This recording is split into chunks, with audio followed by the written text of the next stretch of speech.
আপনি বলেছেন দর্শকরা জানতে চায় মুকিত জাকারিয়া কবে ভালো হবে, সেটা আপনি এক্সপ্লেইন করেন সুন্দরভাবে। আমি কারো টাকা মেরে চলে গেছি কিনা, এগুলো তো খারাপ নাকি ভাই? তো আপনি সেই খারাপের অংশটা বলেন, একটা অংশ বলেন। কিং খানকে রেটিং করতে গেলে আমাকে 27টা বছর আগে অ্যাক্টিং করে যেতে হবে। আপনি এই ধরনের কোশ্চেন আপনি কেউ করবেন না। কিং খানের সাথে আমাকে মিলাবেন না প্লিজ। কিং খানের আজকে যে পজিশন, আমি যদি ভুল বলে থাকি আমাকে এসে সাংবাদিক ভাইরা থাপ্পড় দিয়ে যাবে।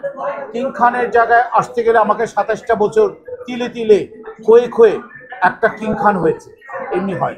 আর তাকে রেটিং দেওয়া লজ্জা লজ্জা লজ্জা, এটা আমার দ্বারা না। প্লিজ আমাকে 27 বছর পরে এই কোশ্চেনটা করবে। আমি আসলে তাণ্ডব করেছি।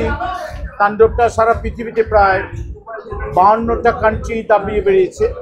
আমি নিউ ইয়র্ক থেকে, অস্ট্রেলিয়া থেকে, বিভিন্ন দেশ থেকে আমি যখন কলটা পেয়েছি তখন আমি বুঝতে পেরেছি ছবিটার মাত্রাটা কোন জায়গায় চলে গেছে।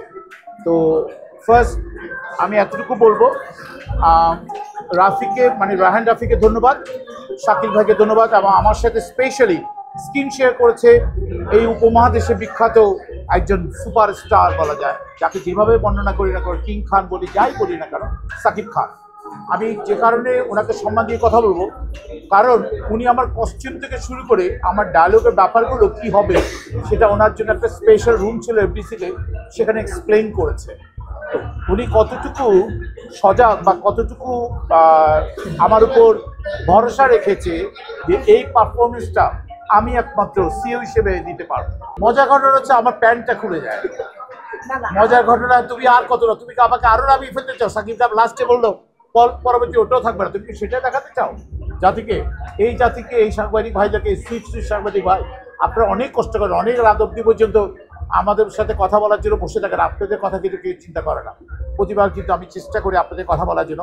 আবারও বলবো, আজকে মুকিত জাকারিয়া হয়েছে তার 99% মুন্সিয়ানা কিন্তু আপনাদের কারণ। ওনারা কি অভিনয় করতে আসে? অভিনয়টা কি, অ্যাক্টিংটা কি, এটা আগে নিজের ভিতরে রিয়েলাইজ করতে হবে। আমি কি লং টার্মের জন্য থাকবো, নাকি আমি 2 দিনের মেহমান হিসেবে আসবো? আর যারা আসেন স্পেশালি আমার কাছে যেটা মনে হয়, ওনারা খ্যাতি অর্জন করতে চায়। খ্যাতিটা হচ্ছে 2 দিনের খ্যাতি অর্জন করা যায়, বিভিন্নভাবে খ্যাতি অর্জন করা যায়, অ্যাবনর্মাল কথা বলে খ্যাতি অর্জন করা যায়, বিভিন্নভাবে খ্যাতি অর্জন করে। কিন্তু খ্যাতি অর্জনটা, খ্যাতিটাকে ধরে রাখার জন্য অনেক কিছু লাগে। জি, আমার কাছে অলরেডি বেশ কিছু ওটিটি প্ল্যাটফর্মের বেশ কিছু ফিল্ম নিয়ে কথা হচ্ছে, বিভিন্ন ডিরেক্টর ভাইদের সাথে কথা হচ্ছে। আর 2টো সিরিয়াল করছি, কাসার ভাই এবং মাইদুর রাকিব ভাইয়ের কাজটা করছি, নিকুল কুমার মণ্ডলের কাজটা করেছি, তাদের কাজগুলো করছি। ইনশাল্লাহ অচিরে মোস্তফা কামাল রাজের একটা সিরিয়াল করবো। কাজগুলো হচ্ছে, ভালো হচ্ছে। তবে ওটিটিতে যেসব কাজ আসছে আপনারা সবাই জানেন, আমি কোনো স্ল্যাং শব্দ, ডবল মিনিং ওয়ার্ডস ইউজ করি না বিধায় আমি অনেকগুলো ফিল্ম থেকে, নাটক থেকে বাদ হয়ে যাচ্ছি। আমার ভীষণ খুশি লাগে যখন ওনারা আমাকে বাদ দিয়ে দেন, ভীষণ ভালো লাগে। কারণ দেশটা আমার, দেশটা আমার, দেশটা আমার। এই দেশটা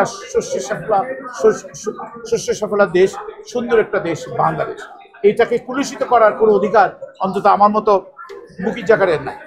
করেছি আমি কারোর কাছে ঘুষ দিয়েছি কিনা, আমি কারো টাকা মেরে চলে গেছি কিনা, এগুলো তো খারাপ নাকি ভাই? তো আপনি সেই খারাপের অংশটা বলেন, একটা অংশ বলেন। না না, খারাপের ওই অংশ না। আপনি বলেছেন দর্শকরা জানতে চায় মুকিত জাকারিয়া কবে ভালো হবে, সেটা আপনি এক্সপ্লেইন করেন সুন্দরভাবে। না না, আপনার এখানে ক্যারেক্টারের জায়গা থেকে আপনি ওই ক্যারেক্টারটা বলেন, ওই একটা ক্যারেক্টার বলেন, আমি তো আপনাকে এক্সপ্লেইন করেছি। না না, আপনি কোনোদিন ছিলাম না, কোনোদিন ছিলাম না, কোনোদিন ছিলাম না। আপনি আমাকে দেখেছেন প্রমাণ, এই সমস্ত অনেক কিছু করবে। আমি যেটা সত্যবাদী ভাবে কথা বলি সেটা আমাকে এক্সপ্লেইন করবে পুঙ্খানুপুঙ্খ রূপে। আমাকে যেভাবে এক্সপ্লেইন করে কে বা কারা কিভাবে করছে, আমি মুকিত জাকারিয়ার ভয়েস যে অ্যাক্টিং যে করেছি কিনা সেটা আগে দেখাবেন। আমি যেটা করেছি ভাইয়া, আমি একটু বলি, আমি এমন কোনো ক্যারেক্টার করিনি যে গম চুরি করেছি।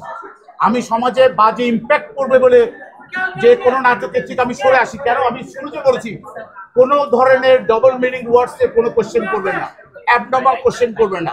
ওটা বলার অধিকার আমার আছে বিধায় আমি বলতে পারি, কারণ আমি সেভাবে চলে এসেছি।